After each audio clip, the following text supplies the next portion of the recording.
So on today's episode of my podcast, I'm going to be talking about an issue which affects me quite personally, and I'm sure it affects every woman that's lost a child.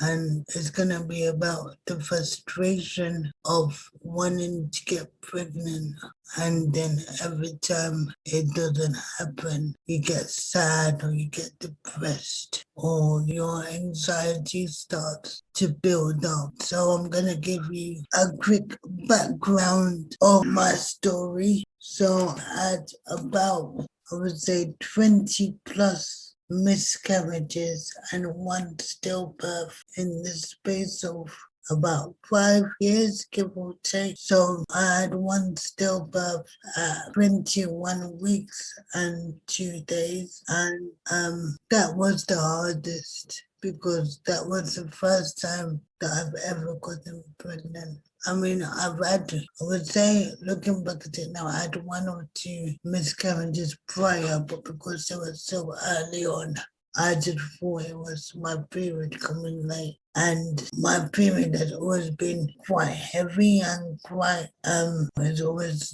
been like, there's always been some kind of like clot in it. And so I don't know if it was just like a heavy period or if it was just a miscarriage. But looking back at it now, I think it must have been some kind of miscarriages. Some kind of miscarriage I had. And I always suffered with anemia. So even now, as I'm talking to you, I have to take iron tablets because my iron level is so low. And I've also got this thing called a fibroid. So for people that don't know what a fibroid is, it's a non-cancerous cyst that just grows and grows in your inside your like your uterus or your, I think it's, yeah, like near your belly. And it's mostly common in Black and Asian women. I think it's not so common in like the white women, but it's mostly common in Black and Asian. So during adolescence, my period was quite heavy. I started my period at a very young age, around 10 or 11, and I've had to be rushed into hospital so many times due to me losing loads of blood and me having loads of miscarriages, one on top of the other.